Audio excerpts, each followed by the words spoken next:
Namaste, Angel. I'm here to do the general weekly reading from Sunday, March 5th through Saturday, March 11th, beginning with a little recap of the month of Adar. And I'm going to try to go quickly because there's so much going on this week, at least from that perspective.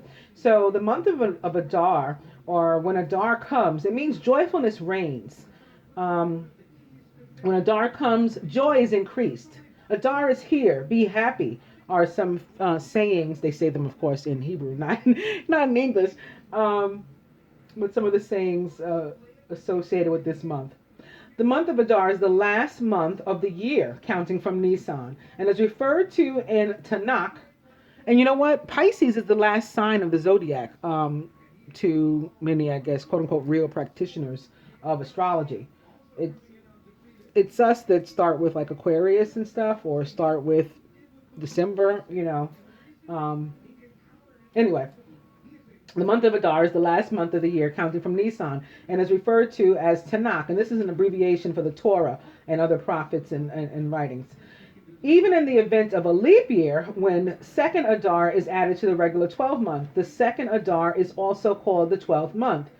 Um, I've actually read of it being called the 13th month and the pregnant month, but in any case, here it says, thus it is written, Megillat Esther, and in the 12th month, which is the month of Adar, which according to tradition was the second Adar of a leap year. So that's a quote, I guess, from the Torah. Um, Rosh Chodesh of Adar. We don't need to go through. I'm going to skip down. By the way, I'm on www.ou.org/holidays/months/month/hyphen Adar. I'm going to skip past the general principles of Adar 1 and Adar 2 and go straight to the personality of Adar. Adar is the happiest, most joyful month of the Hebrew calendar. I don't know if it is or not, because guess what next month is? The month of happiness. Isn't this insane? It says, in fact, here, its motto is, when Adar comes, joy is increased. The abundance of joy in Adar is primarily due to the presence within the month of Purim. That holiday commemorates the salvation of the Jewish people from a genocidal plot by the wicked Haman, whereby he hoped to destroy the Jewish people, God forbid, completely. Because of our fasting and repentance, we were able to have that heavenly decree, if not the earthly one, torn up. Haman achieved the result, thank God, of having his plot overturned. And they have the Jewish phrase, the Hebrew phrase for meaning it was overturned, and that is Venahapach, Venahapoch, who, Hu, and Hu, or who, by the way, being Isis's original name, that when she made the universe, when she awakened and decided to be a living, breathing universe, that's the first sound she made, like, like, I'm up. That's what who means, and they have it here in the Torah, meaning it is overturned. Our last picture of him and his sons are of them dangling from the very gallows which he had prepared for Mordecai, the leader of the Jews. Even though we are instructed in Perkai Avat, chapter 4 of Mishnah 24, and this is a quote, when your enemy falls, do not be happy, and when he stumbles, let not your heart rejoice, end quote. An exception is made in the case of Haman. He represents the spirit of absolute or nearly absolute evil, as did his infamous ancestor, Amalek, Amalek, founder of the nation which attacked the weakest of the Jews on their way out of Mitzrayim. Then the Jewish people were fresh from the miracle of the splitting of the sea, and their faith was still fragile, while fear of the Jews and of the awesome might of their God was universal among all the other nations of the world. So that's from where all the joy and happiness comes. Now, during that month, there's some things, and particularly this week, there's some things that went on in the life of Moses. So, the 5th of Adar, or 5 Adar, as it's written here, in the year 1273 BC, or 1304 or 1111, is Moses' last day of leadership. Moses passed away on the 7th of Adar, following God's instruction that Joshua should succeed him and lead the Jewish nation into the land of Israel. Moses transferred leadership duties to Joshua on the day before he passed away. Thus, the 5th day of Adar was the last day of Moses' leadership. The 6th of Adar. Where'd it go? Sorry. Not sure what went on just now. But they don't want me to tell you about the 6th of Adar. Moses completes the Torah. This happened in the year 1273 as well, of course. Still 13 or 4 or 11. Moses completed the book of Deuteronomy, concluding his review of the Torah, which began several weeks earlier on the 1st of Shavat. He then wrote down the completed 5 books of Moses, word for word, as dictated to him by God. This scroll of the Torah was put into the Holy Ark, next to the tables of testimony. And then, lastly, on the 7th, 7 Adar, Moses' birth and passing. Moses was born in Egypt on the 7th of Adar of the year 2368 from creation. This is 5 and 5 is 1. That's like a new beginning for him. And that's otherwise written as the year 1393 BC. He passed away on the same day, on his 120th birthday, Adar 7 in the year 2488, which is 13 or 4 or 11 yet again. Or 1273 BC. And that's Adar 7. Okay, so we'll keep all that in mind, that this is like the week of the beginning of the end, like Exodus and all that, in our lifetime. And maybe for us in our present too. That's our history. It may be our present. We don't know. This could be the beginning of our Exodus, beginning with the month of joy, moving right into the month of happiness and whatever comes after that. Right, so now let's see what's going on in the sky this week. And I'll just start from the 5th, since I don't want to spend too much time. I want to get to the cards. On Sunday, March 5th, the first quarter moon occurs at 6:32 a.m. or 11 Eastern Standard Time. If you watch carefully, you may see the half-lit orb rising in the northeast just past noon local time. Geometrically, first quarter means the sun-earth-moon angle equals 90 degrees. When this angle, where Earth always represents the vertex of 0, we experience new moon. That's when the moon and the sun line up at 180 degrees. The full moon lies opposite the sun as we see it, and it dominates the night. And when the angle is 270 degrees, also 9 like the 90 or 9 like the 180, the last quarter moon arises at midnight and sets 12 hours later. Monday, March 6th, around 8 p.m. local time, the brightest star in the night sky, Sirius, lies due south with a magnitude of 1.46 or 11. Sirius, or Isis, triples the apparent light output of Orion's brightest star, Orion or Osiris, blue-white Rigel, or Beta Orionis. The common name Sirius comes from the Greek term for sparkling or scorching. Richard Henley Allen, writing in Star Names and Their Meanings, said this in the year 1899 or 999, and attributes this star's name to the Greek poet Hesiod, Hesiod, who lived in the latter half of the 8th century BC. Although Sirius ranks number 1 among stars, both Venus and Jupiter outshine it tonight. Jupiter appears twice as bright, and Venus's light surpasses that of Sirius by a factor of 16. So I just want to say about Sirius and Orion. There's in the sky, of course, Sirius and Orion, and a smaller star slightly like to the left of them, but it otherwise would be a straight line. It's like these 3 stars together, and that's the same way the pyramids on the Gaza Strip are, lined up. The 2 big ones and then the small one. So anyway, Tuesday, March 7th, English astronomer Sir John Frederick William Herschel was born on this date in the year 1792. In 1864, he published, excuse me, he published the General Catalog of Nebulae and Clusters, the direct precursor to the New General Catalog, or NGC, which astronomers still use today. After sunset, if your sight is dark enough, you can see many objects from the NGC. For example, look toward the region of Orion, the hunter's sword. Through binoculars, you'll see a fuzzy spot and a patch of light that is the 1976th object, which is 19 and 13, or father and mother together, by the way, 1976.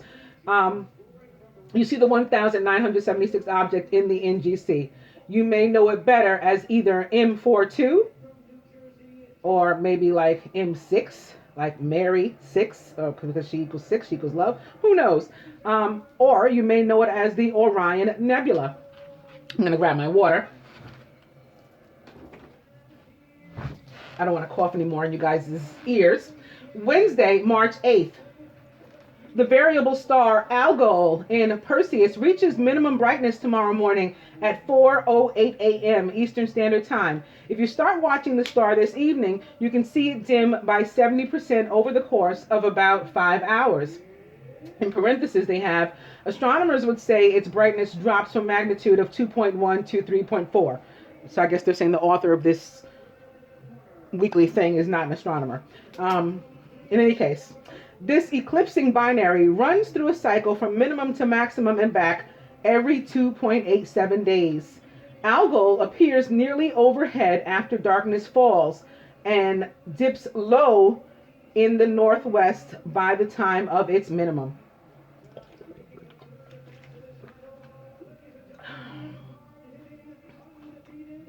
Thursday, March 9th, or the day the notorious B.I.G. was shot, if you have weird things in your mind like I do.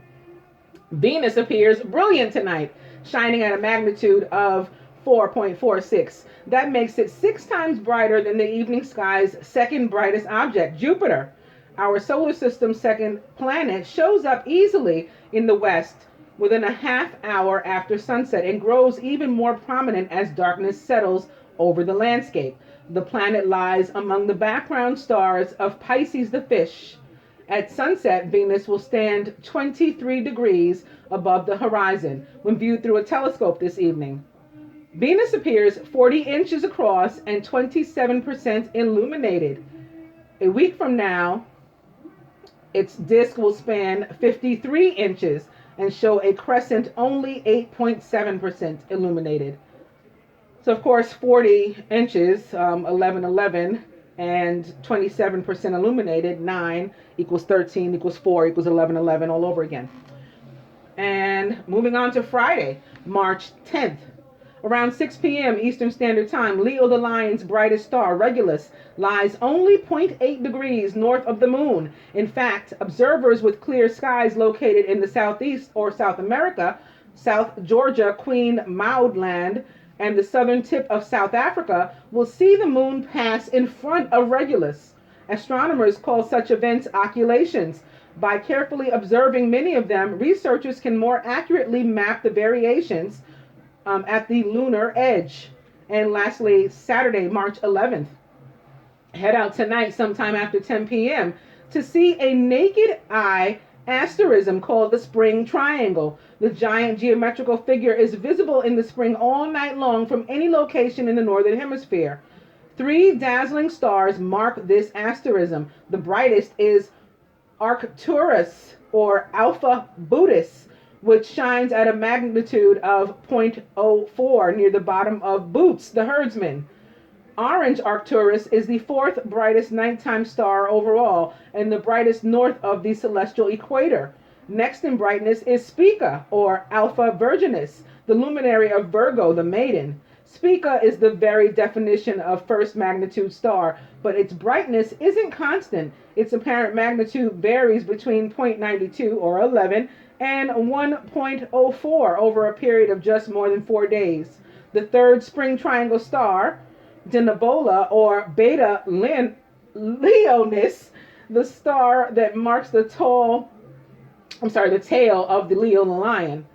And although Denebola at a magnitude of 2.1 is the sky's 59th brightest star, it's only 36% as bright as Spica and emits just 14% the light output of Arcturus. And that was the last one, at least the last one I'm going to do. Um, and we'll worry about the 12th on the 12th because that's the day of the full moon. So I'm sure I'll have plenty enough to say about that when the time comes. Let's just get to the cards, beginning with the 9 of fire. Don't give up. Protect that which you've created. Have courage and believe in yourself. Opening 2, the 3 of water, a celebration, a wedding, graduation, or birth announcement, and the need to have more fun. The 3 of water back. Opening 2, life experience with Archangel Chamuel, a significant life event, a powerful revelation that leads to change. Time to spread your wings. So life experience is, of course, the tower in the traditional tarot. I don't know why I'm getting tongue-tied. And Archangel Chamuel is the archangel of unconditional love and abundance. So I often, at least lately, associate the tower with something coming down around you having to do with love and or abundance, not necessarily in a negative way, like good, bad, or indifferent. It might be cause for celebration. Something may just like shake up your core in a really good way. Opposite the 3 of water.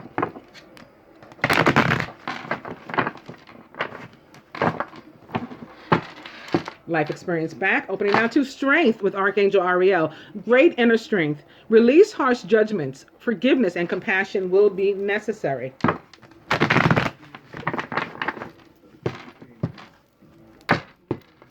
Life experience back. And opening now to the Knight of Air, who's intelligent, decisive, idealistic, and tireless. Events that occur with great speed. Take time to carefully review your options so you can come up with creative solutions.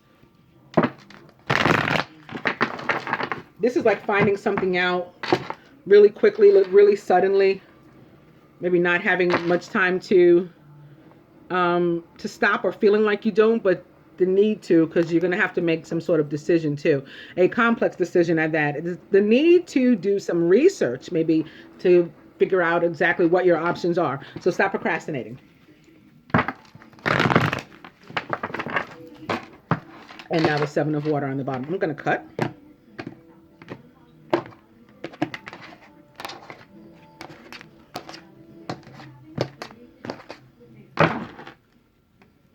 And now we're here to the King of Air, who is brilliant, impartial, professional, and diplomatic. And like the Knight of Air that we just saw, he's a Gemini, Aquarius, or Libra. Speak your mind with confidence. Seek out professional advice and balance mental and emotional considerations.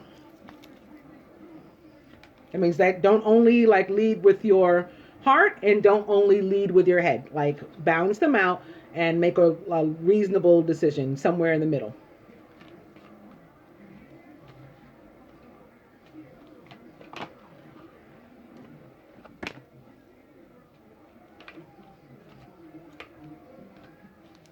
What's this that wanted to jump out? It's the 4 of air.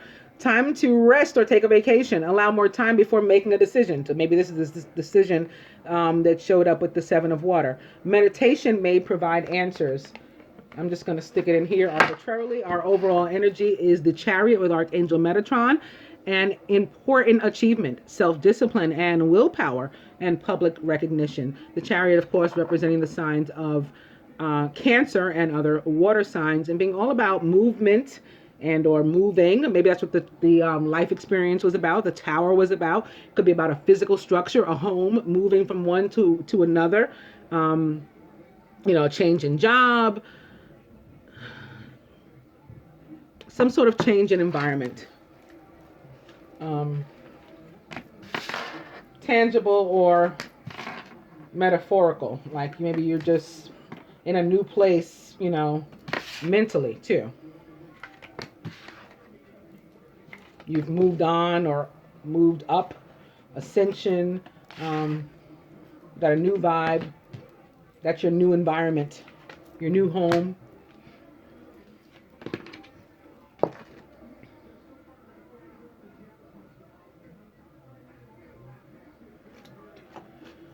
Masculine is the page of air, who is logical, honest, impulsive, and curious. Challenging information, delays or changes to plans, and truth delivered without tact, either from you, to you, whatever it has to be.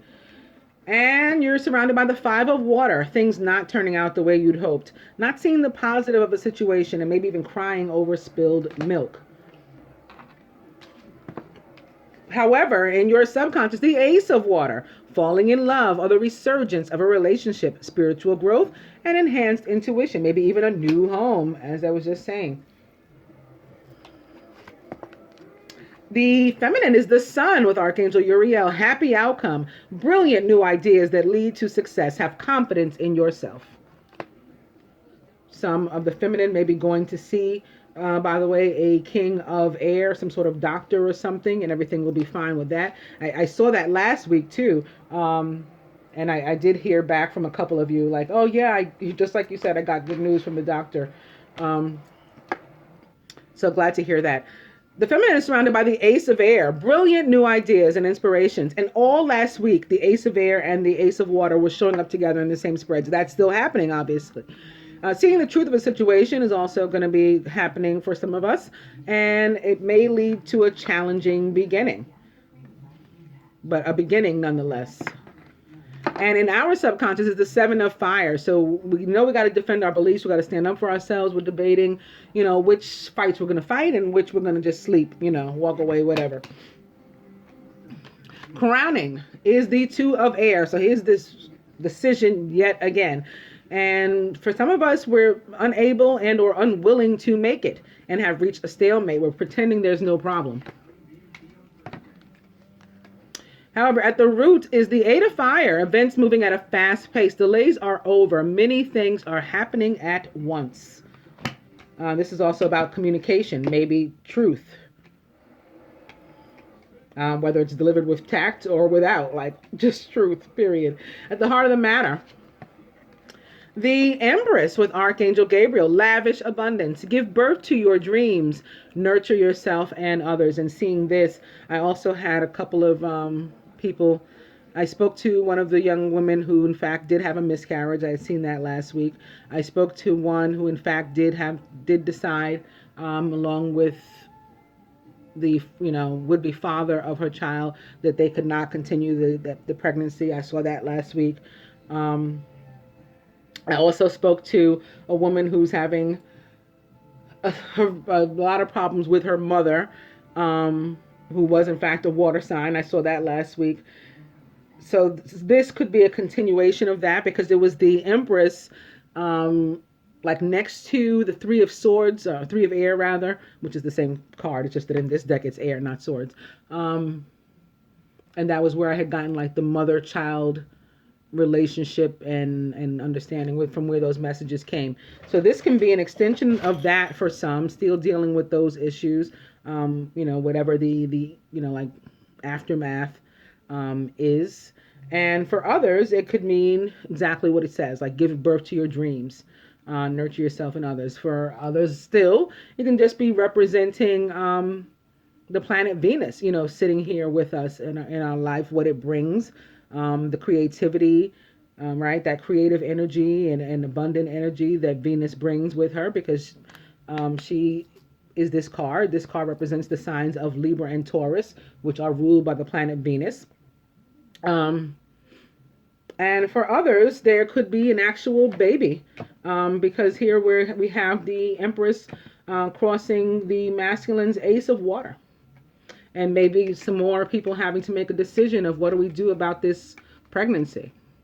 And for some, not what do we do about this pregnancy, but what do we do about this love? Now that we found love, what are we going to do with it? That's the decision here that's crowning the union. So then we got to talk about it. Got to talk about it. Got to be honest. The outcome is going to be fine. Some people don't want us to. We're going to defend the position that this is the right thing for us. And we don't care what other people say. We're moving on. We're moving up. We're keeping it moving. All of the above. Oh man, the next card is upside down. I was going to try to pull it to see what else I could find out about the Two of Air and maybe the Seven of Fire. But you know what? I won't. A lot of times I just go rogue and do it anyway, but I won't this time. I'm going to move on to, and I had wanted to show you, I had planned to show you, oh, here. Okay, so I still can show you. I had been opening this Osiris card opposite the Isis card. Now, there is in fact in this deck a card that says mother, wife, sister, daughter. It does not have Isis on it. I don't know what that was about. Why they have her husband on the father card and they've got some other woman on the mother card. But they wanted to show up together nonetheless. So she's here with balanced career and home life, and he's here with father, husband, brother, son. And as we just heard, in the celestial system, they both will be here with us this week via Orion and Sirius as well. Isis is back, opening out to priorities and King Solomon. I have a feeling the priorities have something to do with prioritizing this decision. But Isis is back. Buddha says to meditate, maybe in hopes of figuring out what to do about whatever our situation is. He's back. I'm going to cut.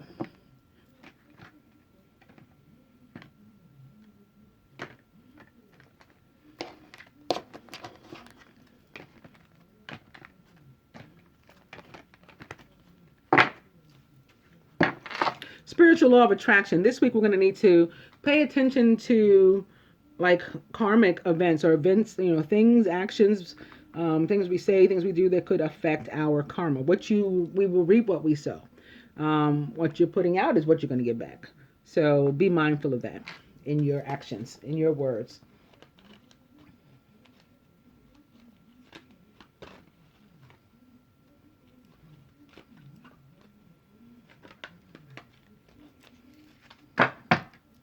Overall energy here is choose peace. So sounds like Yogananda is on the same, you know, wavelength here with this Seven of Fire and the feminine in her subconscious, and, you know, choosing our battles wisely and maybe not choosing them at all in some cases, instead choosing peace.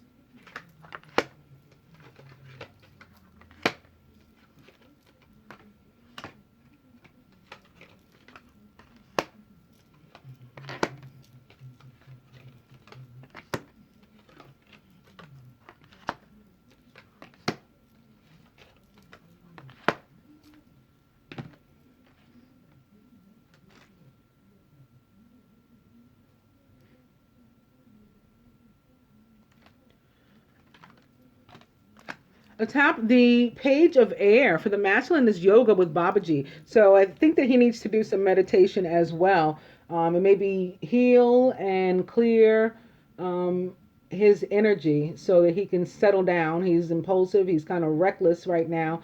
And it may be this behavior that he may not even be like conscious of that is causing him delay on progress in his life. So he needs to take a minute to, you know, sit down, have a seat.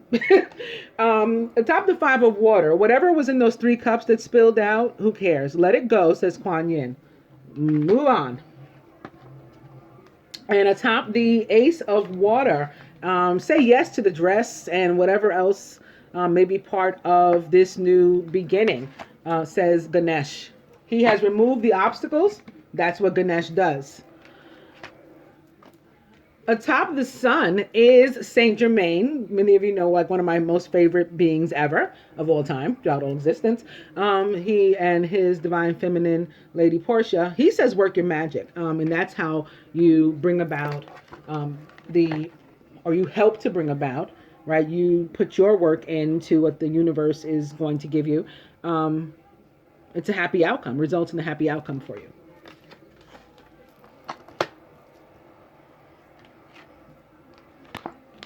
Atop the Ace of Air is come out of the closet.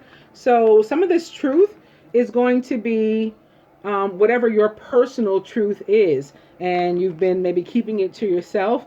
You haven't been voicing it. Now is the time, again, as this Seven of Fire also dictates, to defend your beliefs. Okay? So come out of the closet. Some of you may have to literally come out of the closet, or almost literally. Like maybe you're homosexual or something, and you've been in the closet, you've been pretending to be heterosexual. It's time to stop doing that. And atop the Seven of Fire is the power of joy, maybe the power of Adar. So this is how we achieve joy, by, again, choosing peace. That's how we achieve joy. And in reverse, it's the power of joy that helps us to avoid, antagonizing situations as well. So you could look at it as like, which came first, the chicken or the egg? Which came from the joy, or, the peace came first? It really doesn't matter as long as you find both at the end of the day. Isis is back here with this decision of balance. She says balance career and home life. Now, the Two of Air for me is usually a decision between two people. Maybe it's a decision sort of between yourself and what you've been trying to do, and your partner. Like, you got to make time for them as well. We have, a lot of us have to work on this. We do too much, like one way or the other, like all the time. We either go extra hard at the trying to be like with the partner, up underneath the partner. I'm here again. I'm calling you again. I'm texting you again. And we OD on that to the point that it comes off like fake and illegitimate. Or, we're work. And we claim to be available, willing to be available, anytime at a moment's notice. But the partner sees like you're not really trying to. Like, if I don't say anything, you're going to stay at work. Actually, I was talking to one of the Divine Feminine a couple of weeks ago, and she said that her masculine like owns a couple of restaurants. So he's like the boss. He doesn't have to be there. I mean, at the same time, he does have to be there because he's the boss. But who's going to yell at him if he takes a couple of hours off? But if she doesn't say anything, he's going to go to work. It's like that type of thing. And because the person doesn't want to be having to always say something. I shouldn't have to tell you all the time, like, don't go to work. Like, save some time for me. Meet me at lunchtime, or let's go out to dinner, or let's go out to breakfast before you go to work, or whatever the case is.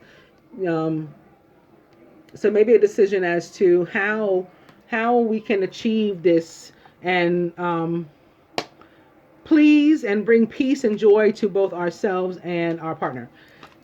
At the root of the matter, how are we going to do that? By seeing the other person's point of view. And that's here atop the Eight of Fire. So then we're going to talk about it as well. I'm going to be open to your perspective. You're going to be open to mine. And then we're going to talk about it. And we're going to figure out how to do this together. And there's Archangel Raphael. He's going to help too. He's going to help to heal the situation. At the heart of the matter, peace offering.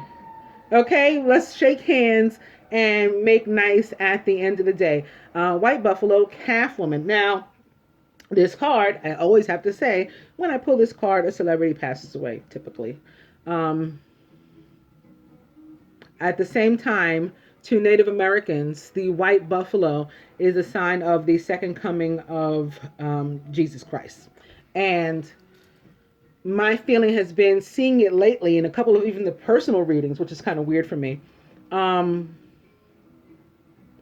that this is, in fact, the divine masculine of all time showing up in the readings to like lead the way, to show us how to do this. Where we're faltering.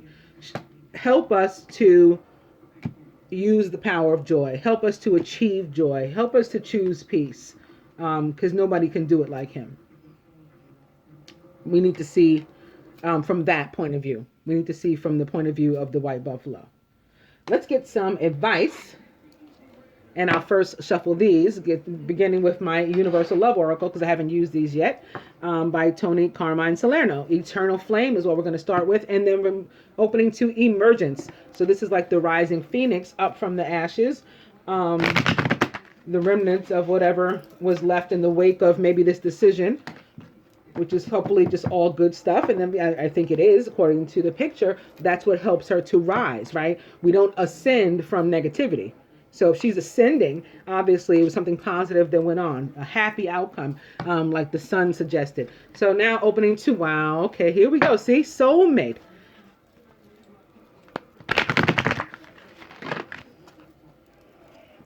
Emergence on the bottom again. Tantric union now, right behind soulmate. How's that?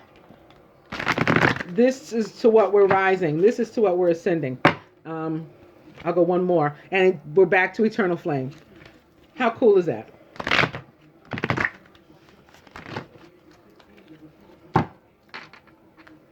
I'll cut on that note.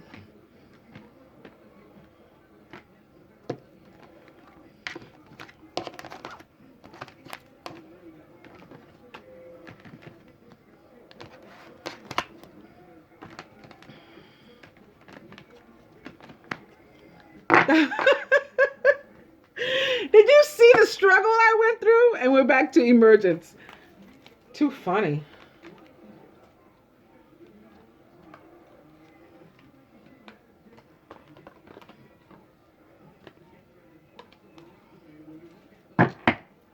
And the overall energy is abundance, and perhaps for some, a bundle. This is Venus. This is Chamuel. All about love and abundance, and no matter how you look at it. And that is the overall energy.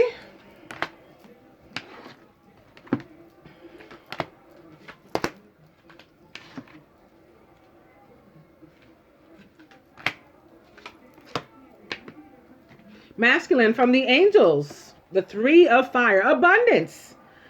So twice over for you guys. Things look very good. Have patience at this time and make long-term plans.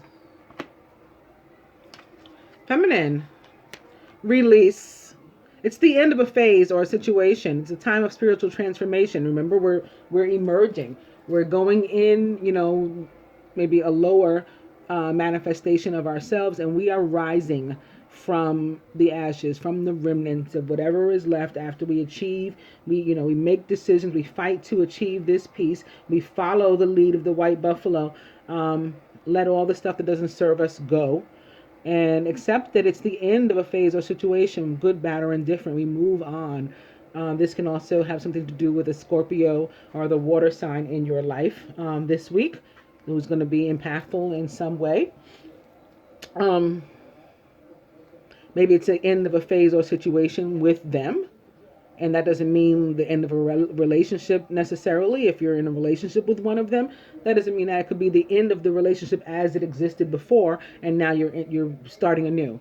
So you two were caterpillars before, and now you're coming out butterflies, and you're going to fly off together. That's another way to look at it. It's all about perspective and the power of joy, right? Choosing to be happy, choosing peace. Making a peace offering to one another. Masculine, yes, you do have to meditate. I saw this before. I felt this before. Now Buddha says so. Aw, feminine, open your heart to love, says Jesus. I told you he came here to lead us. I knew this was him here at the heart of the matter. So, he's going to help us to rise. Again, if you come out of that cocoon and you don't, or come out of the closet and you don't know where to go thereafter, follow his lead. And masculine reflection. Some of you have been doing this already. You're guided to continue. And whether that means in solitude and separation, as many of you have been as a result of going through this phase, or you emerge and you still do it. This is about what the Venus retrograde and what the Jupiter retrograde force us to do. Even Neptune, it's in its shadow, and it forces you to review your life. All 3 of them. Review and reevaluate your lives. And Neptune from a really spiritual perspective. So you could be doing that too. And she's got these like points on her forehead, like the third eye, where the rays of light are touching her. You guys may be going through like an ascension period too. So just do that. And don't, I don't know if you worry about us or not when you're in the middle of it, but I'm going to say that the cards are saying don't. Just work on healing yourself, and we're going to be doing the same thing. It's a period of spiritual growth for all. I hope that you guys enjoyed the weekly reading. I'll be back, of course, with love. Namaste, angels.